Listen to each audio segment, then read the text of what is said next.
Hello dear student, कैसे हैं आप लोग। आशा करते हैं एकदम मस्त होंगे, स्वस्थ होंगे और अपने पढ़ाई को एकदम बेहतर लेवल्स कर लेंगे। आज का वीडियो उन बच्चों के लिए जो बच्चे अभी तक साइंस में कुछ भी नहीं पढ़े हैं, साइंस से उनको डर लग रहा है कि कैसे क्वेश्चन पूछे जाएंगे। उन बच्चों के लिए मैं एक मोस्ट इंपोर्टेंट वीडियो का आगाज करने वाला हूं, क्योंकि आज के इस वीडियो में इतने मोस्ट इंपोर्टेंट क्वेश्चन कराऊंगा बाबू कि यदि आपने बस इन क्वेश्चन कर लिया तो यहाँ से आपका 20 से 25 नंबर पक्का हो जाएगा। मात्र 15 मिनट की वीडियो में आपका 20 नंबर पक्का कराने का गारंटी लेता हूं, क्योंकि जो भी क्वेश्चन आप देख सकते हैं कितना बार पूछा गया है और 2024 में तो भर भर के पूछा गया है। मतलब लगातार कई साल से पूछे जा रहे हैं।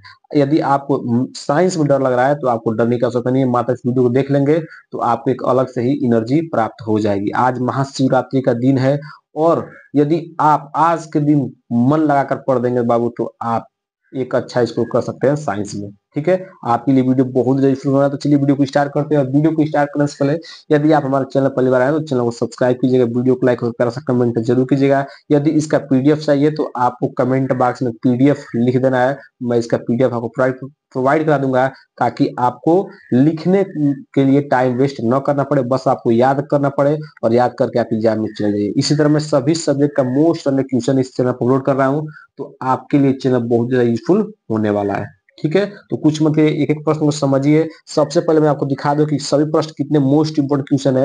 आप सबसे पहले इस प्रश्न एक बार देख लीजिए, फिर मैं इसका उत्तर बताऊंगा आपको एक एक करके। सबको क्या करूंगा, सबका उत्तर आपको बताऊंगा। ठीक है, तो सबसे पहले आप इस प्रश्न को देख लीजिए। बाकी आप देख सकते हैं मोस्ट इंपोर्टेंट सभी प्रश्न है और लगातार पूछे ही पूछे जा रहे हैं। तो आपने अभी तक कुछ नहीं पढ़ा है तो आप बस इस वीडियो पूरा अंत तक देख लेंगे बाबू ना, यहाँ से 20 से 25 नंबर पक्का हो जाएगा। ठीक है, चलिए सबसे पहले प्रश्न स्टार्ट करेंगे कि संयोजन क्रिया को उदाहरण से समझाइए। तो चलिए सबसे पहला प्रश्न आप लोग उत्तर हम देख लेते हैं कि संयोजन क्रिया किसे कहते हैं। हर एक प्रश्न का उत्तर मैंने लिख के लिखा है, आपको कहीं इधर उधर नहीं जाना है। ठीक है, तो चलिए सबसे पहला उत्तर लिखना है संयोजन क्रिया। हेडिंग लगाना है आपको, हेडिंग क्या लगाना है, संयोजन क्रिया। हेडिंग लगाना है क्या, संयोजन अभिक्रिया को हेडिंग लगाना है। इसमें लिखना है कि ऐसी अभिक्रिया, क्या लिखना है, ऐसी अभिक्रिया जिसमें दो या दो से अधिक, जिसमें दो या दो से अधिक अभिकर्मक मिलकर एकल उत्पाद का निर्माण करते हैं तो उसे संयोजन अभिक्रिया कहते हैं। इतना आसान परिभाषा लिखा है, आपको बुक में कहीं नहीं मिलेगा इस तरह। आपको बस इन्हीं प्रश्नों का स्क्रीनशॉट लेकर याद कर लेना है। ठीक है, संयोजन अभिक्रिया आ जाएगा। ठीक है, तो इसका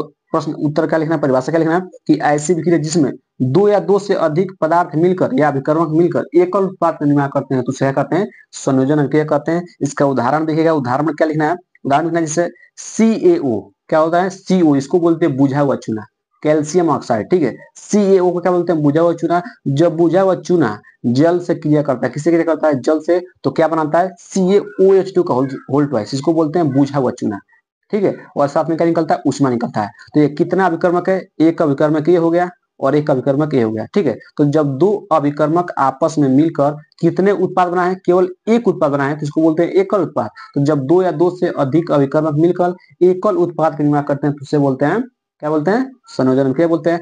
जो अभिक्रिया में भाग लेते हैं उसको बोलते हैं अभिकर्मक या अभिकारक। ठीक है, और अभिक्रिया होने के पश्चात जो बनता है उसको बोलते हैं उत्पाद।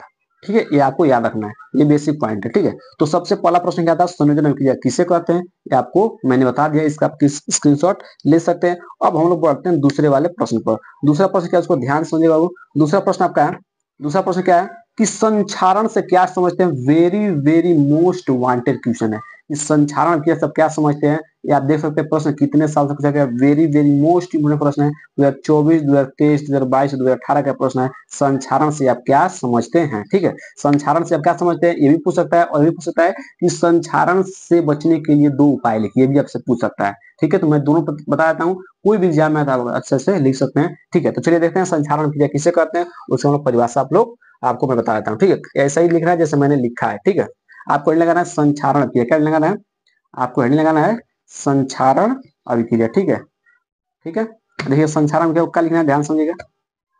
ठीक है, हेडिंग लगाना आपको सबसे क्या लगाना है, संक्षारण की हेडिंग लगाना है, क्या हेडिंग लगाना है, संक्षारण की हेडिंग लगाना है। इसमें लिखना है कि वह अभिक्रिया जिसमें धातु वायु में उपस्थित ऑक्सीजन, जो वायु में उपस्थित क्या होता है, ऑक्सीजन उपस्थित होता है, वायु में उपस्थित ऑक्सीजन, ठीक है, नमी या अन्य रसायनों से मंद अभिक्रिया द्वारा धीरे धीरे नष्ट हो जाती है, इसे क्या कहते हैं, संक्षारण कहते हैं। ठीक है, मान लीजिए कोई धातु है, जब उसको आप नमी में या किसमें रख देते हैं, नमी में रख देते हैं तो क्या होता है, धातु जो सतह होता है धीरे धीरे क्या होता है, नष्ट होने लगता है, उसे क्या बोलते हैं, संक्षारण बोलते हैं। आपने देखा होगा लोहे जो होते हैं उसपे क्या जंग लग जाते हैं, ठीक है, तो उसको क्या बोलते हैं, संक्षारण बोलते हैं, ठीक है। तो वही बताना आपको कि वो अभिक्रिया जिसमें धातु वायु में उपस्थित जो ऑक्सीजन होता है उसके या नमी के संपर्क में जब आता है तो धातु की सतह क्या होता है, धीरे धीरे नष्ट होने लगता है, उसे क्या बोलते हैं, संक्षारण कहते हैं, ठीक है। अब आपको बताना है कि संक्षारण से बचने के लिए दो उपाय बताना है कि संक्षारण से बचने के क्या उपाय करते हैं। तो आप जानते होंगे कि संक्षारण से बचाने के मतलब जंग लगने से पहले हम क्या करते हैं, पेंट करते हैं। बड़ा जानता है कि धातु से तब क्या करते हैं, पेंट करके। फिर दूसरा क्या करते हैं, दूसरा जैसा पहले आपको लिखना है कि धातुओं पर पेंट या ग्रीस लगाकर, ठीक है। जब धातुओं पर पेंट करते हैं और ग्रीस लगाते हैं तो हमारा क्या होता है, संक्षारण से बच सकता है, ठीक है। दूसरा आपको पॉइंट इसमें लिखना है कि कम संक्षारित होने वाले धातुओं को का लेप चढ़ाना चाहिए, ठीक है ना। जैसे मान लीजिए कोई ऐसा धातु है जो कम संक्षारित होता है, मतलब उस पर जंग कम लगता है, ठीक है, तो उसका परत क्या करेंगे, आप दूसरे धातु चढ़ा देंगे ताकि वो क्या हो, संक्षारित न हो, ठीक है। तो इस तरह आपको ये प्रश्न लिखना था। आशा करने का प्रश्न क्लियर हो गया। इस प्रश्न में चाहे तो स्क्रीनशॉट ले सकते हैं और अपने कॉपी पर लिख सकते हैं, ठीक है। अब हम लोग बढ़ते हैं अगले प्रश्न पर। अगला प्रश्न क्या है उसको ध्यान समझिएगा। अगला तीसरा प्रश्न है, उष्मा क्षेपी अभिक्रिया किसे कहते हैं। मोस्ट इंपोर्टेंट प्रश्न है और 2024 में देख सकते हैं कितने साल पूछा गया है। उष्मा क्षेपी अभिक्रिया किसे कहते हैं, मोस्ट इंपोर्टेंट है और 2024, 2023, 2022, 2020 और 2019 में पूछा गया प्रश्न है। आप इसको जरूर से जरूर तय कर लीजिएगा। कई साल से पूछा जा रहा है और बार बार रिपीट हुआ है कि उष्मा क्षेपी अभिक्रिया किसे कहते हैं, उदाहरण सही समझाना है, ठीक है। तो चलिए इसका उत्तर भी हम देख लेते हैं कि उष्मा क्षेपी अभिक्रिया किसे कहते हैं, ठीक है। तो आपको हेडिंग लगाना, सबसे पहले क्या लगाना है, उष्मा क्षेपी अभिक्रिया, हेडिंग क्या लगाना है, उष्मा क्षेपी अभिक्रिया हेडिंग लगाना है। फिर चलिए इसमें देखना है क्या लिखना है कि वे अभिक्रिया, एकदम आसान परिभाषा है, मात्र 2 लाइन का है, ठीक है, कि वे अभिक्रियाएं जिनमें उष्मा निकलती है उसे उष्मा क्षेपी अभिक्रिया कहते हैं। वेरी वेरी मोस्ट इंपोर्टेंट प्रश्न है और ये कितना आसान है।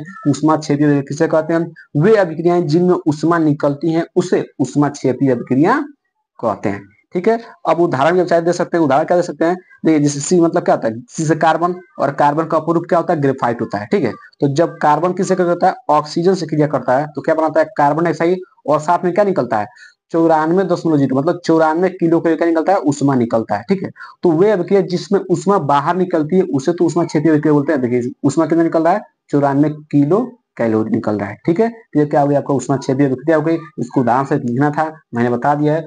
ये आपके 2025 एग्जाम के लिए मोस्ट इंपोर्टेंट वाला क्वेश्चन होने वाला है, ठीक है। चलिए हम लोग अगले प्रश्न बढ़ते हैं। अगला प्रश्न क्या है, अगला प्रश्न और चौथा प्रश्न क्या है आपका, कि उष्मा शोषी अभिक्रिया से आप क्या समझते हैं। वेरी वेरी मोस्ट इंपोर्टेंट प्रश्न है कि उष्मा शोषी अभिक्रिया से आप क्या समझते हैं। 2024, 2023, 2022 में पूछा गया है उष्मा शोषी या उष्मा क्षेपी। देखिए या तो आपको 2025 एग्जाम में उष्मा क्षेपी आएगा या उष्मा शोषी आएगा, इन दोनों में से कोई एक 100% आएगा या दोनों आ जाएगा। कि उष्मा क्षेपी और उष्मा शोषी पर क्या लिखिए, टिप्पणी लिखिए या इनको परिभाषा सहित, परिभाषा उदाहरण सही समझाइए, ये भी आ सकता है, ठीक है। तो उष्मा शोषी अभिक्रिया किसे कहते हैं, चलिए उसको हम लोग देख लेते हैं कि उष्मा शोषी अभिक्रिया का परिभाषा कैसे लिखना है। मात्र 2 लाइन का परिभाषा, इसका भी आप अभी पढ़कर याद कर लेंगे, ठीक है। तो आपको लगाना है उष्मा शोषी अभिक्रिया, क्या लगाना है, उष्मा शोषी अभिक्रिया। इसमें लिखना है कि वे अभिक्रियाएं जिनमें उष्मा अवशोषित होती है उष्मा क्षेपी अभिक्रिया कहलाती है।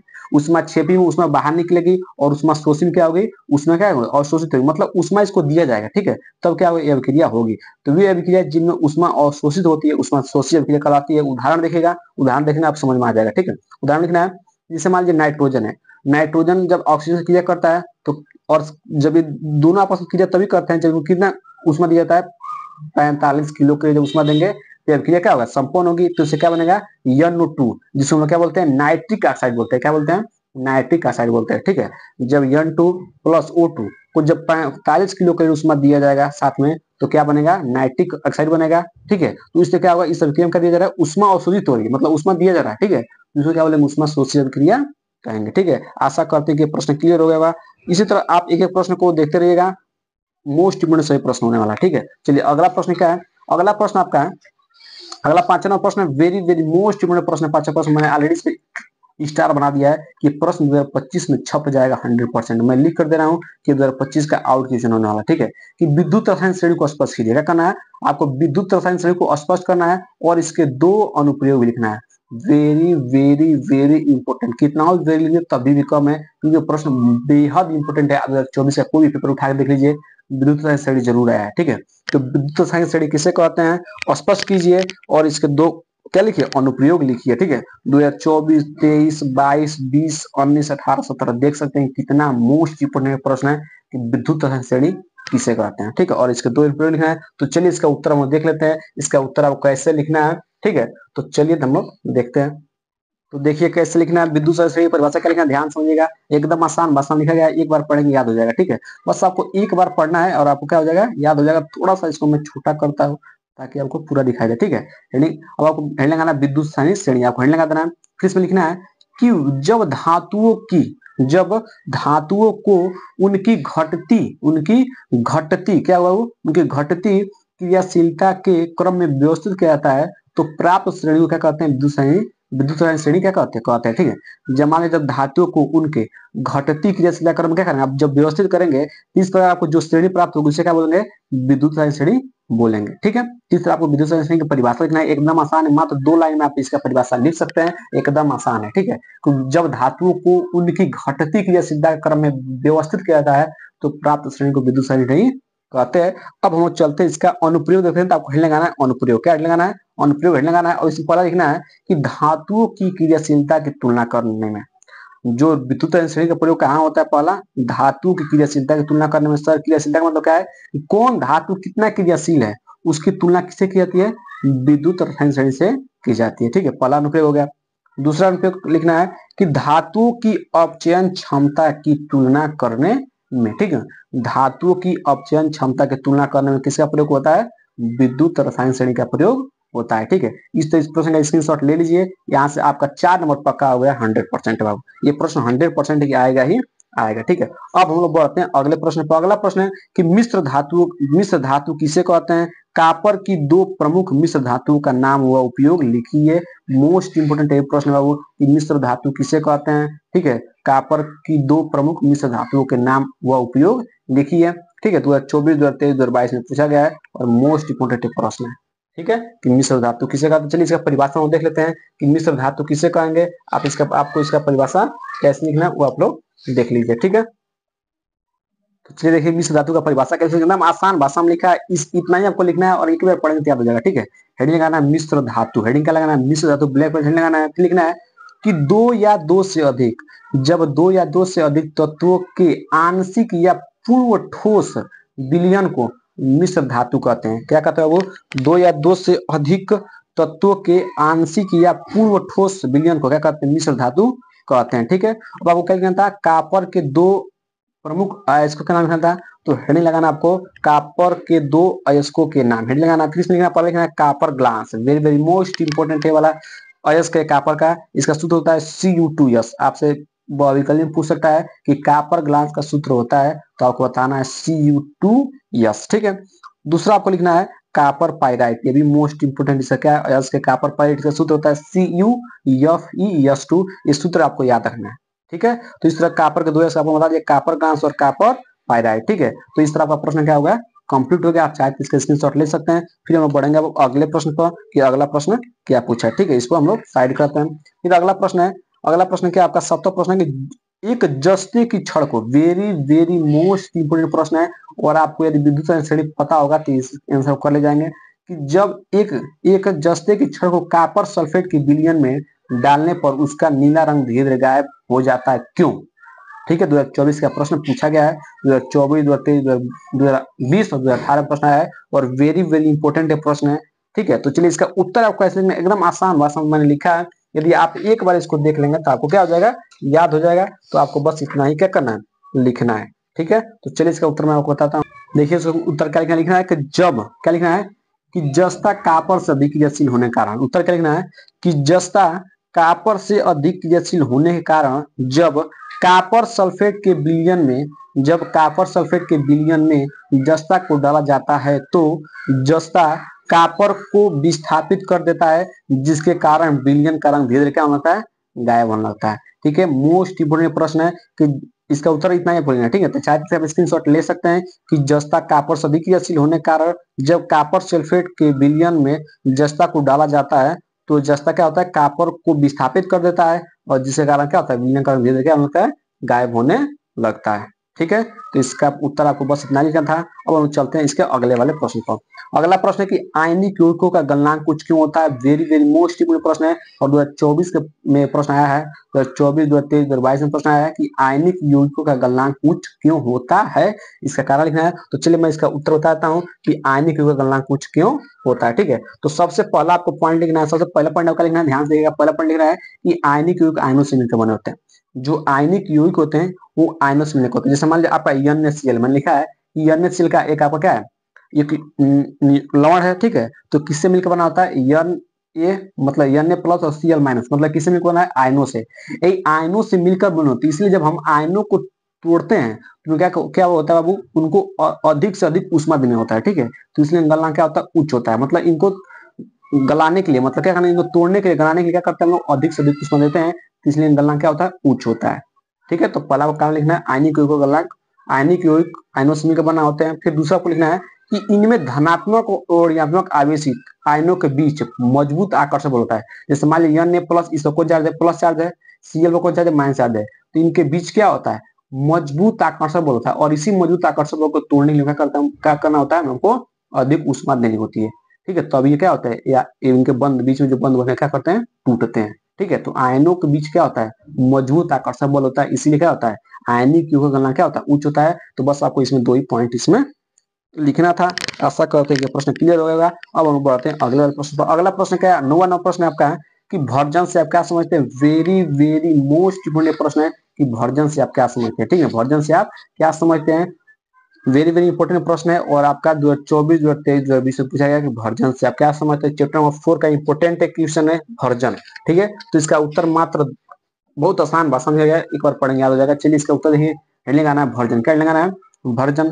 फिर लिखना है कि सांद्रित अयस्क को, सांद्रित अयस्क को वायु की उपस्थिति में गलनांक से नीचे परंतु उच्च ताप पर गर्म करके ऑक्साइड में परिवर्तन करने की क्या कहलाती है, भर्जन कहलाती है। ठीक ना, सांद्रित अयस्क को वायु की उपस्थिति में गलनांक से नीचे परंतु उच्च ताप पर गर्म करके ऑक्साइड में परिवर्तन करने की क्रिया कहलाती है, भर्जन कहलाती है। ठीक है, इस तरह आपको इस प्रश्न का उत्तर लिखना था।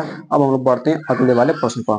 अगला प्रश्न क्या है, और 10वां प्रश्न क्या है कि अपचयन क्रिया से क्या समझते हैं। मोस्ट इंपोर्टेंट प्रश्न है, 2024 में पूछा गया है, 2024, 23, 22 और 20 में पूछा गया है। ये अपचयन क्रिया से आप क्या समझते हैं। तो चलिए इसका उत्तर आपका लिखना है कि अपचयन क्रिया से आप क्या समझते हैं। तो इसका उत्तर मैं आपको बता देता हूँ कि अपचयन क्रिया इससे कहते हैं।